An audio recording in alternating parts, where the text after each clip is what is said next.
나귀 새끼도 사치였다. 오늘은 종려주일입니다. 예수님께서 나귀 새끼를 타시고 예루살렘에 입성하신 날이죠.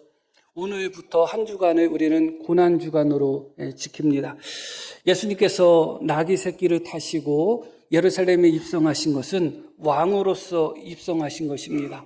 그럼에도 불구하고 고난주간은 바로 오늘부터 시작이 됩니다. 왜냐하면 예루살렘에 나귀를 타고 왕으로 입성하신 예수님의 목적이 결국은 우리를 위하여 죽으시기 위한 목적이었기 때문에 그렇습니다. 친히 당신을 화목제물로 하나님께 드림으로 말미암아 우리를 구원하시기 위한 목적, 그 목적 가운데 주님은 나귀 새끼를 타고 새끼 나귀를 타고 예루살렘으로 그렇게 입성하셨습니다. 그렇기 때문에 예수님이 예루살렘에 입성하실 때 온 성이 소동하고 온 성에 있는 사람들이 환영하며 호산나 찬송하고 노래 불렀지만 그들은 왜 예수님이 입성하시는지를 깨닫지 못했습니다. 제자들도 깨닫지 못했습니다. 주님께서 죽으시기 위하여, 주님께서 십자가에 못 박히시기 위하여, 주님께서 고난당하기 위하여 그렇게 예루살렘에 입성하신다는 것을 아무도 알지 못했습니다. 제자들에게 몇 번 말씀하셨지만 제자들은 깨닫지 못했죠. 그런 의미에서 오늘 말씀을 보면 네 종류의 사람들이 나옵니다. 네 종류의 사람들이 예수님께서 나귀 새끼를 타고 예루살렘에 입성하실 때 등장하는데, 그러나 그 주님과 함께하고 주님이 걸어가셨던 또 나귀를 타고 가셨던 그 길 위에 함께하였지만 이 네 종류의 사람들은 각각 동상이몽이었습니다. 주님과 한 마음도 아니었고 주님과 한 뜻도 아니었습니다. 주님과 같은 길 위에 서서 주님과 같이 앞에서 가고 뒤에서 따르지만 그러나 실제로 나는 주님이 가시는 십자가의 길, 주님이 가시는 고난의 길과는 전혀 상관없는 길을 걸어갔던 사람들입니다. 오늘은 바로 그 네 종류의 사람들에 대해서 살펴보려고 하는 것입니다. 첫 번째로 나는 예수님이시죠. 예수님을 오늘 본문에서 한마디로 정의한다면 죽으시기 위하여 예루살렘에 입성하신 분, 그렇게 정의할 수 있겠습니다. 죽을 결심을 하신 분, 죽기 위하여 예루살렘으로 가시는 분, 혹은 죽고자 하셨던 분, 그렇게 정의하면 되겠습니다. 기꺼이 예수님은 예루살렘에 나귀 새끼를 타고 입성하셨는데 그 입성은 승리의 입성은 아니었습니다. 예루살렘에 가서 영광을 받기 위함도 아니었습니다. 오히려 예수님은 그곳에서 고난당하시고 그곳에서 십자가에 못 박혀 돌아가시고자 그곳으로 가셨던 것이죠. 그런 의미에서 예루살렘에 입성하시는 예수님은 죽기 위해서 가셨다, 그렇게 표현하면 되겠습니다. 우리를 위해서, 모든 죄인들을 건지기 위해서 그렇게 예수님은 십자가에 못 박혀 돌아가시기 위하여 예루살렘으로 들어가셨습니다. 그 길은 다른 사람과 함께 하는 것처럼 보이지만 고독한 길이었습니다. 예수님 홀로 걸어가셨던 그런 길이었습니다. 예수님은 죽음을 결심하셨지만 함께 죽으려고 하지 않았습니다. 오직 당신 홀로 죽으심으로 말미암아 우리 모두를 건지시고 구원하시는 것이 예수님의 뜻이었습니다. 그런 모습이 요한복음 18장에 잘 나오는데, 요한복음 18장은 겟세마네 동산에서 마지막으로 기도하신 후에 예수님이 잡히시는 장면이 기록되어 있습니다. 한번 보겠습니다. 이에 다시 누구를 찾느냐, 이에 다시 누구를 찾느냐는 말씀은 군병들이 예수님을 잡으러 왔을 때 예수님이 나다 했는데 그들이 다 뒤로 나가 떨어졌어요. 그리고 예수님이 또 물어보는 거예요. 니네가 누구를 찾느냐, 누구를 잡으러 왔느냐, 그렇게 물어보시는 거죠. 그들이 말하되 나사렛 예수라 하거늘, 이어지는 말씀, 예수께서 대답하시되 너희에게 내가 그니라 하였으니 나를 찾거든. 우리 함께 읽습니다. 이 사람들이 가는 것을 용납하라 하시니. 그 자리에는 11명의 제자와 함께 하셨습니다. 11명의 제자들도 예수님의 공범이거든요. 사실은 그 자리에서 예수님뿐만 아니라 11명의 제자들도 아마 함께 잡아가려는 계획이 분명히 있었을 것입니다. 예수님 한 명만 잡아가서는 해결되는 문제가 아니에요. 그런데 예수님이 앞에 나섭니다. 뒤로 물러나지 않아요. 지도자라는 그런 입장에서 자기가 최후까지 살아야 되겠다 그런 생각하지 않습니다. 오히려 앞에 가서 누구를 찾느냐고 먼저 말씀하십니다. 나사렛 예수를 찾는다. 내가 크다. 내가 크다. 그러니 나를 찾거든 이 사람들은 그냥 가도록 용납해달라. 그렇게 주님이 부탁하신 거죠. 눈치 없는 베드로가 말고라는 제사장의 한 종의 귀를 칼로 뱁니다. 그때도 예수님은 그 떨어진 귀를 다시 붙여주시면서 이것까지도 참아라 그렇게 말씀합니다. 주님이 그때 수습하지 않았다면 아마 제자들도 함께 다 붙잡혀 갔을 것입니다. 주님은 기꺼이 이 죽음의 길, 고난의 길을 제자들이라 할지라도 그들과 함께 가려고 하지 않으셨습니다. 홀로 가려고 하셨습니다. 너희가 찾는 사람이 나니 이 사람들은 다 보내줘라. 나 혼자 이 길을 가겠다. 그렇게 말씀하고 계시죠.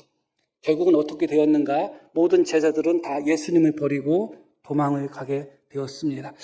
제자들이 예수님을 버리고 도망가기 전에 제자들은 주님과 함께 죽겠다고 결심을 했습니다. 베드로만 결심하지 않고 나머지 제자들도 함께 그런 결심을 했어요. 우리는 전부 다 주님과 함께 죽겠습니다. 그런데 주님과 함께 죽겠다고 결심했던 제자들이 한 사람도 빼놓지 않고 빠짐없이 모든 제자가 다 예수님을 버렸습니다. 예수님은 죽고자 하셨던 분이었지만 제자들은 죽지 않으려고 했던 사람들이에요. 입술로다는 결심으로다는 우리가 주와 함께 죽겠습니다. 그렇게 말을 했고 그런 결심을 보였지만 실제로 제자들은 죽기를 원치 않았던 사람입니다. 예수님이 십자가의 길, 죽음의 길을 걸어가실 때 제자들이 함께 걸어갔지만 그리고 입술로다는 주님과 함께 죽겠다고 결심했지만 실상은 그들은 죽지 않기를 원했던 사람들이었던 거죠. 그렇기 때문에 죽음의 위협 앞에서 어떻게 해요? 한 사람도 빼놓지 않고 다 예수님을 버렸습니다. 한 사람도 빼놓지 않고 다 예수님을 버리고 도망갔습니다. 그리고 어떤 제자는 예수님을 모른다고 3번씩이나 부인했습니다. 그런 모습이 죽음을 각오한 사람들의 모습이라고 할 수 있겠어요? 그렇지 않습니다.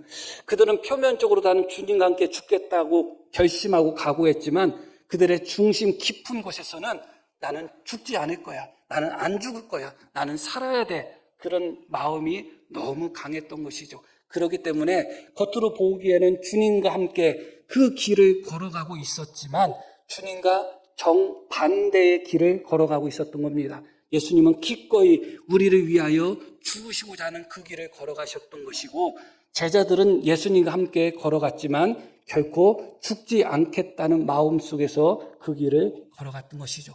죽으려는 자와 죽지 않으려는 자의 모습을 우리가 여기서 발견하게 됩니다.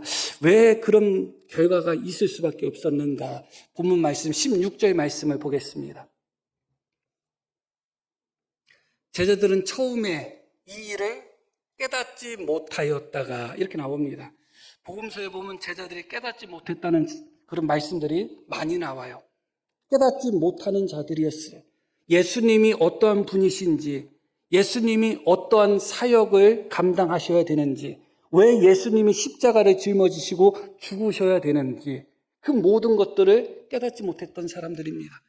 당연히 주님이 어떠한 분이신지, 주님이 어떤 사명을 가지신 것인지, 주님이 어떤 길을 걸어가셔야 되는지를 깨닫지 못했기 때문에 그들의 결심은 한순간에 무너질 수밖에 없었던 거예요. 심지어 세베대의 아들 2명이 예수님께 주님의 나라에 임하실 때 한 사람은 주님의 우편에 한 사람은 주님의 좌편에 앉게 하여 주십시오. 그렇게 요구하죠. 그때 주님이 하셨던 말씀이 뭐예요? 너희가 구하는 것을 너희가 알지 못한다. 제자들을 한마디로 이야기하면 깨닫지 못했던 사람들입니다. 예수님의 제자였지만 12명의 12제자였지만 그럼에도 불구하고 주님의 길을 깨닫지 못했던 사람들입니다. 그렇기 때문에 표면적으로 나는 주님과 함께 죽겠다고 했지만 결국 주님과 함께 죽을 수가 없었습니다. 깨닫지 못했기 때문에 그렇습니다. 이 예루살렘을 향하는 이 길 위에 예수님은 죽고자 하는 결심 속에서 그 길을 걸어가고 계시고 제자들은 죽지 않고자 하는 그런 마음 속에서 그 길을 걸어가고 있습니다. 그리고 또 한 분류의 사람들이 나옵니다. 바로 그들이 종교 지도자들입니다. 그들의 모습은 어떻게 나타나게 되는가? 우리가 11장 말씀을 한번 봐야 되겠습니다. 그 중에 한 사람, 그의 대제사장인 가야바가 그들에게 말하되 너희가 아무것도 알지 못하는도다. 한 사람이 백성 위하여 죽어서 온 민족이 망하지 않게 되는 것이 너희에게 유익한 줄을 생각하지 아니하는도다 하였으니, 이어지는 말씀 없어요? 내가 2절만 저기 했나 보네. 그래서 이때부터 예수님을 죽이고자 합니다. 자, 그게 51절 말씀 한번 제가 볼게요.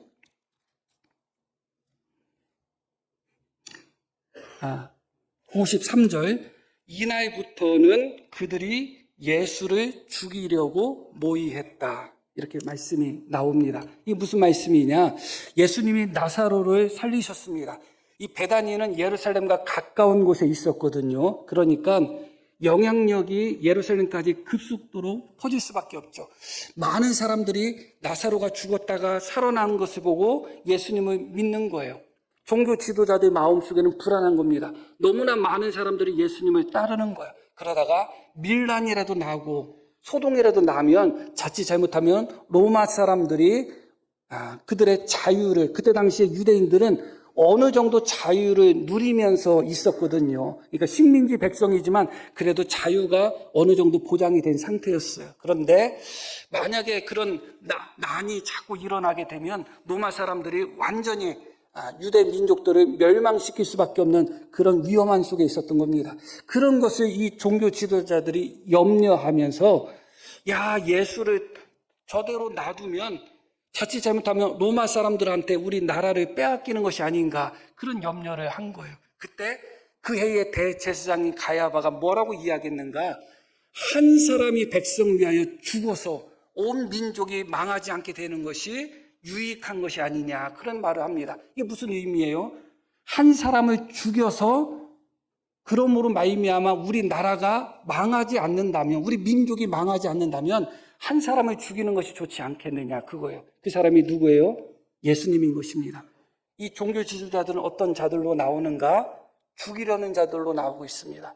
예수님은 스스로 죽으려는 분이셨고, 이 종교 지도자들, 바리새인이나 서기관이나 제사장들은 예수님을 죽이려는 자로 나옵니다. 그런데 명분이 무섭죠. 어떤 명분이에요? 민족을 위한다는 명분으로 사람을 죽이겠다는 겁니다. 너무너무 무서운 것이죠.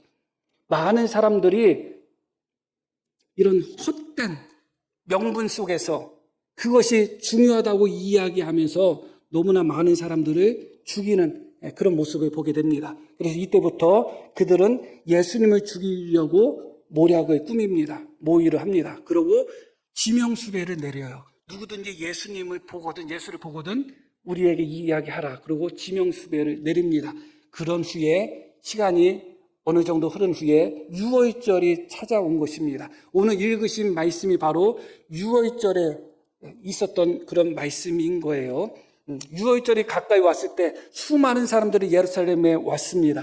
그들이 과연 이 유월절, 유대인의 명절에 예수님이 과연 이곳에 올까? 그것이 너무너무 궁금했던 거예요. 그런데 예수님이 그곳에 오신 겁니다. 놀랍게도 그곳에 오셨어요. 그래서 수많은 사람들이 예수님을 따르는데 그 과정 속에서 다시 본문 말씀 10절 말씀을 보겠습니다. 대제사장들이 나사로까지 죽이려고 모의하니 나사로 때문에 많은 유대인이 가서 예수를 믿음이러라. 처음에는 예수님만 죽이겠다고 결심했고 그렇게 모의했던 사람들이에요. 그런데 그 사람들이 가만히 보니까 나사로 때문에 많은 유대인들이 예수님을 믿는 것을 보고 아하, 이거 예수 하나 죽여서는 안 되겠다. 나사로까지 죽여야 되겠다. 그런 생각을 했습니다. 그게 죽이는 자의 특징이에요. 죽이는 자는 한 사람만 죽이지 않습니다. 나를 위해서, 나의 목적을 위해서 필요하면 한 사람이 두 사람이 될 수도 있습니다. 두 사람이 세 사람이 될 수도 있습니다. 그게 죽이는 자들의 모습이에요. 그러나 명분은 있죠. 민족을 위해서, 우리 민족이 망하지 않게 하기 위해서 예수를 죽여야 되는 것이고, 우리 민족이 망하지 않기 위해서 나사로 때문에 많은 사람들이 예수님을 믿으니까 나사로도 죽여야 된다고 그들은 결심한 것입니다. 또 어떤 사람 때문에 예수님을 믿는 사람들이 또 등장하게 된다면 아마 그 사람도 죽이겠다고 이야기하겠죠. 그것이 바로 죽이는 자의 특징인 것입니다.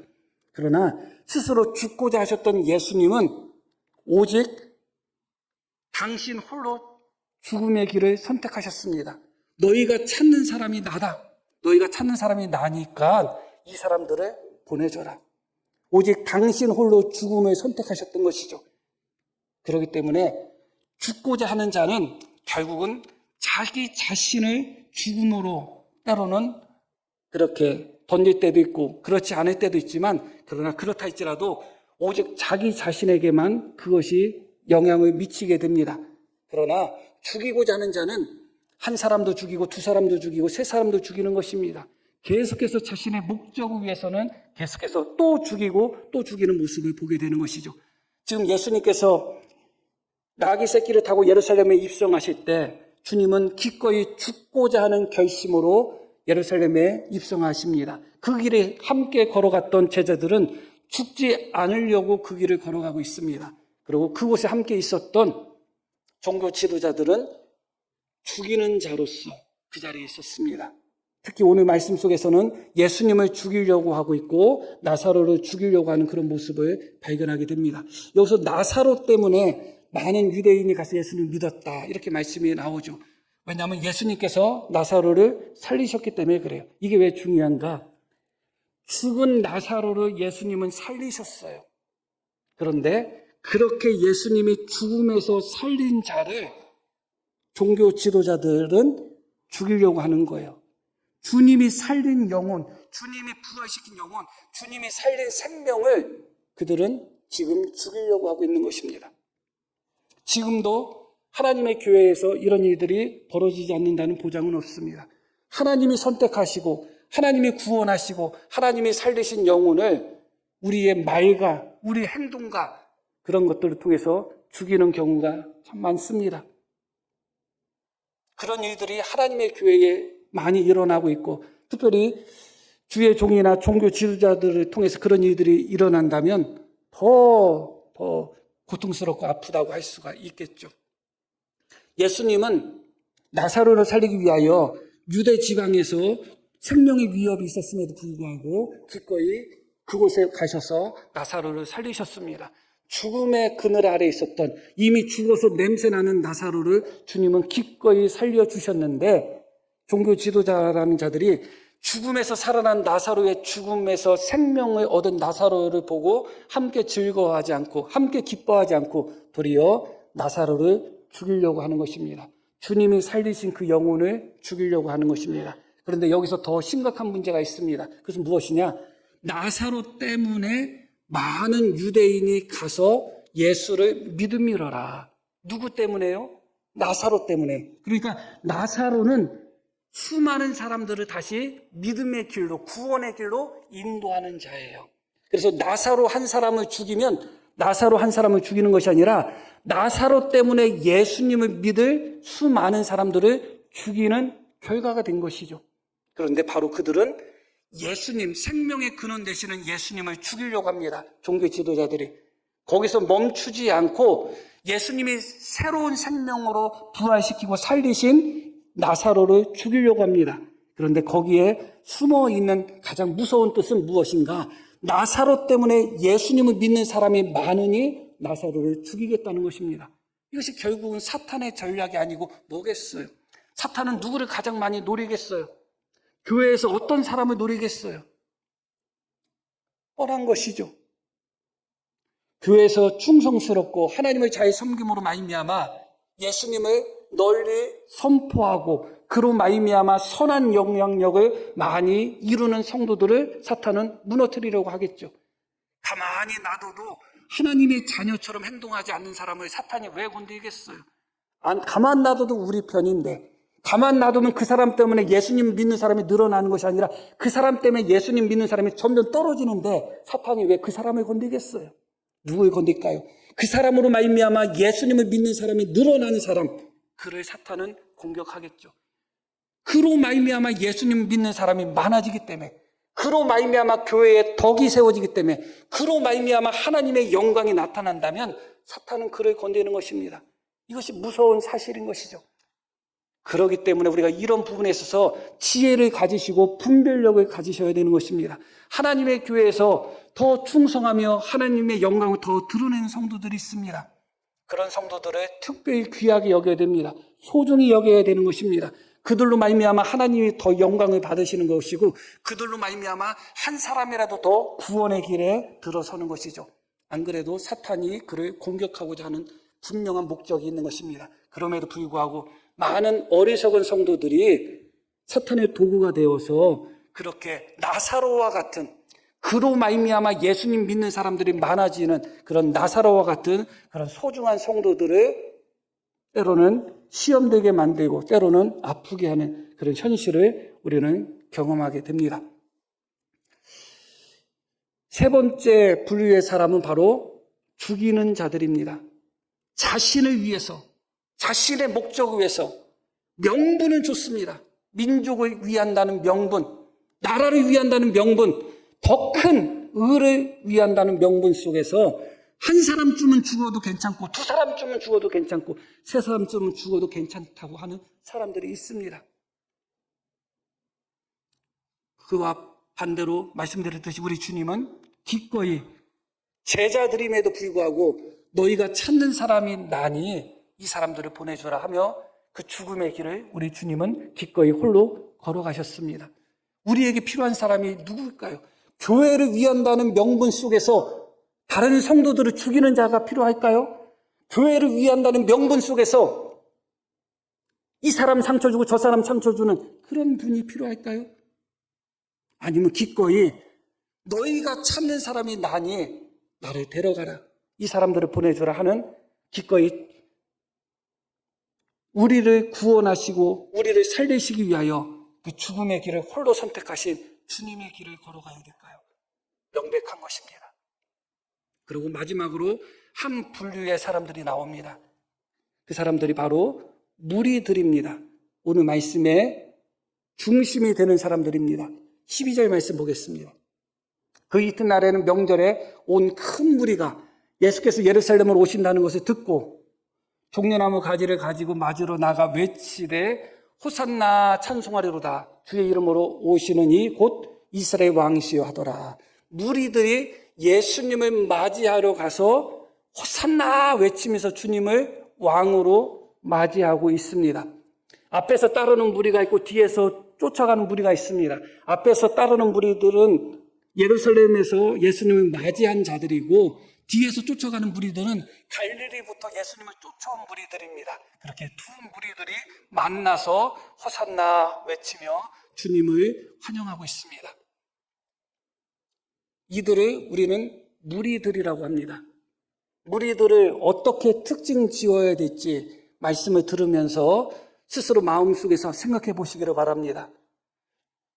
죽고자 하셨던 예수님, 죽지 않으려고 했던 제자들, 죽이려고 하는 종교 지도자들, 그렇다면 무리들은 어떤 사람들인가, 어디에 속해 있는가를 살펴보려고 하는 것입니다.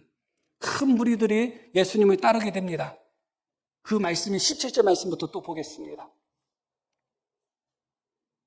나사로를 무덤에서 불러내어 죽은 자 가운데서 살리실 때에 함께 있던 무리가 증언한지라, 이에 무리가 예수를 맞으면 이 표적 행하심을 들었습니다. 그렇게 수많은 무리들이 예수님을 따르는 거예요. 이어지는 말씀, 바리새인들이 서로 말하되, 그 모습을 보면서 서로 말하되 보일지어다 너희 하는 일이 쓸데없다. 보라, 온 세상이 그를 따르는도다. 너희 하는 일이 쓸데없다는 의미가 무슨 의미예요? 예수님을 죽이려고 그렇게 음모를 꾸몄는데 소용없다는 거예요. 죽일 수 없다는 거예요. 왜 그럴까요? 온 세상이, 온 무리들이 예수님을 따르기 때문에. 이 무리들은 말 그대로 무리예요. 어떻게 보면 아무것도 아닌 존재처럼 보여요. 존재감이. 그러나 너무나 강력한 힘을 가지고 있어요. 이 무리들로 말미암아 바리새인들과 제사장들이 예수님을 죽이려고 했던 계획을 일시적으로 포기해버려요. 완전히 포기하지는 않지만 그래서 그들은 어떻게 계획을 다시 수정했는가? 명절에는 말자.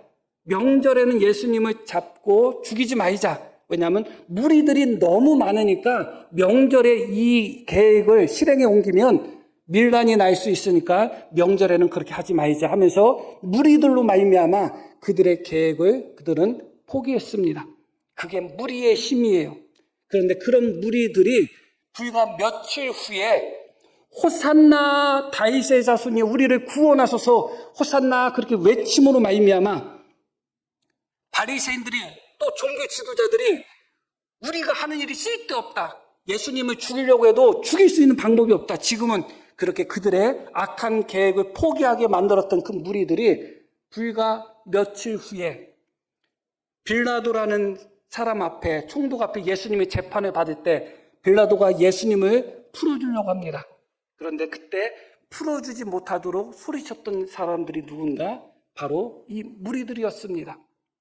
무리들의 외침으로 말미암아 예수님을 죽이려고 했던 바리새인들은 자신의 계획을 포기합니다. 그리고 그 반대로 무리들의 외침으로 말미암아 예수님을 놓아주려고 했던 빌라도는 그 계획을 포기하고 예수님을 십자가에 못 박죠. 그만큼 무리가 강력한 존재입니다. 너무나 강력한 존재입니다. 그런데 그렇게 힘있고 강력한 것에 비해서 너무 무지합니다. 너무 흔들리는 존재입니다. 너무 쉽게 미혹되고 너무 쉽게 선동되고 너무 쉽게 이렇게 바뀌었다가 저렇게 바뀌었다 하는 파도와 같은 존재들입니다. 그것이 이 말씀 속에서 가장 슬픔이고 그것이 현대를 살아가고 있는 우리에게 있어서 큰 슬픔이 되는 것입니다. 무리만큼, 백성만큼, 국민만큼, 성도들만큼 힘 있는 존재가 없습니다. 그럼에도 불구하고 때로는 너무 쉽게 변합니다. 너무 쉽게 요동합니다. 그들로 말미암아 예수님은 예루살렘에 입성하실 때 어떻게 입성하셨나요? 낙이 타시고 왕으로 입성하셨습니다. 호산나라는 외침 속에서 예수님은 예루살렘의 왕으로 입성하셨습니다. 그런데 그렇게 호산나라고 외쳤던 무리의 또 다른 외침, 십자가에 못 박으십시오, 죽여버리십시오, 없애버리십시오, 그렇게 또 다른 외침으로 말미암아 예수님은 십자가를 짊어지신 것입니다. 그게 무리였던 것입니다. 이 무리들을 어떻게 특징 짓고 싶으신가요? 죽이는 자, 죽지 않으려는 자, 죽고자 하는 자, 어떤 범주에 들어가나요? 여기서 우리가 생각해 볼 부분이 또 한 부분이 있습니다. 그것은 무엇이냐면 13절 말씀 한번 보겠습니다. 종려나무 가지를 가지고 맞으러 나가 외치되, 이 외치다는 단어가 원문 단어 똑같은 단어가 요한복음에는 딱 6번 나와요. 딱 6번 나오는데 그 중에 하나가 무리들이 예수님을 향하여 호산나 호산나 외쳤던 그런 장면이죠. 그리고 나머지 5번이 어디에 나오는가? 한 번은 예수님이 이 단어를 사용하십니다. 언제 사용하시는가? 죽은 나사로를 향하여 외칠 때 사용합니다. 나사로야 나오라. 나사로를 부를 때. 이 외친다는 단어는 크게 소리 지른다는 의미잖아요. 그러니까 무덤에 있는 나사로를 향하여 예수님 크게 소리 지르신 거예요. 나사로라, 나사로야 나오라. 그때 주님의 외침은 어떤 외침이에요? 죽음을 깨트리는 외침이죠. 생명을 그에게 다시 부여하는 외침입니다. 살리는 외침이에요. 우리의 외침이 살리는 외침이 될 수도 있고 죽이는 외침이 될 수 있습니다. 그러나 주님의 외침은 결국 죽이는 외침이 아니에요. 이미 죽은 자도 다시 살리시는 외침이었던 거죠. 나사로야 나오라고 주님은 외치셨습니다. 그런데 주님은 거기서 만족하지 않으셨습니다. 주님은 나사로 한 사람을 살리는 것이 주님의 목적이 아니었기 때문에 그래요. 그리고 나사로를 살리셨다고 할지라도 완전한 의미에서 부활은 아니었습니다. 그냥 육신이 죽었다가 다시 살아난 것뿐이지 하나님이 우리에게 주시는 부활과는 다릅니다. 그래서 주님은 나사로를 살리셨음에도 불구하고 주님의 목적은 나사로 한 사람을 살리는 것이 목적이 아니었기 때문에 기꺼이 나귀 새끼를 타고 예루살렘에 입성하시고 기꺼이 십자가에 못 박혀 돌아가신 것입니다. 그냥 나사로를 살리는 차원이 아니라 주님을 믿는 우리 모두에게 영원한 생명과 영원한 구원과 영원한 부활을 주시기 위한 목적인 것이죠. 여하튼 이 말씀 속에서 외치다는 단어가 요한복음에 총 6번 나오는데 한 번은 무리의 호산나 외침입니다. 호산나 뜻이 무엇이에요?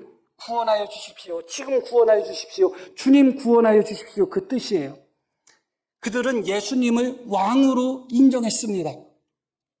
그 예수님을 향하여 우리를 구원하십시오. 그렇게 호산나 외치며 종려나무 가지를 흔들며 환영을 했습니다. 그리고 나머지 4번이 언제 나오느냐 눈치채셨죠? 놀랍게도 나머지 4번은 빌라도 앞에서 예수님을 십자가에 못 박으라고 외칠 때에 4번 나옵니다.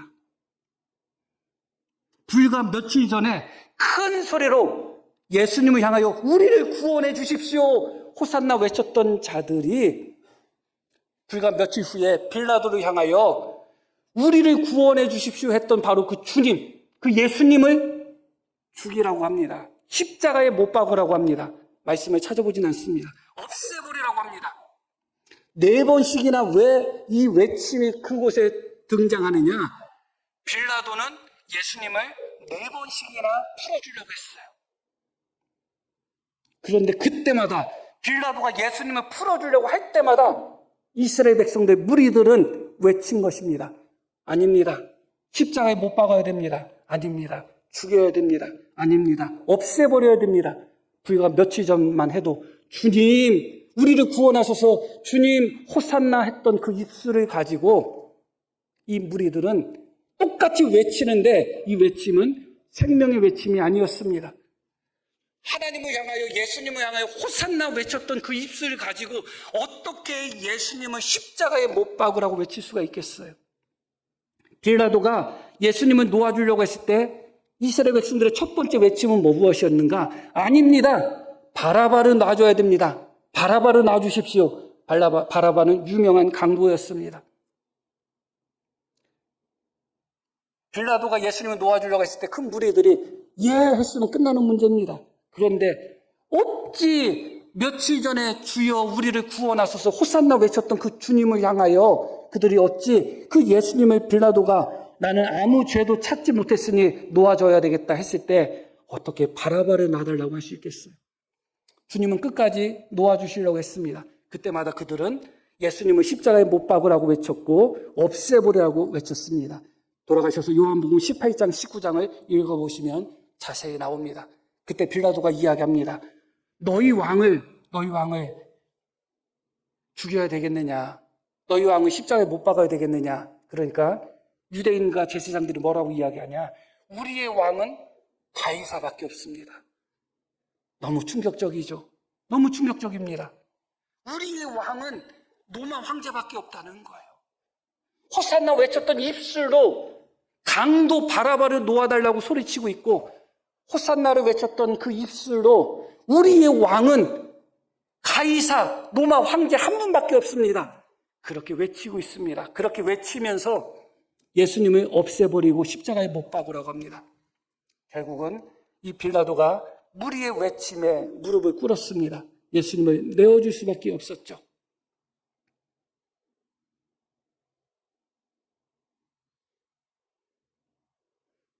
결국은 그들의 외침이 이겼습니다.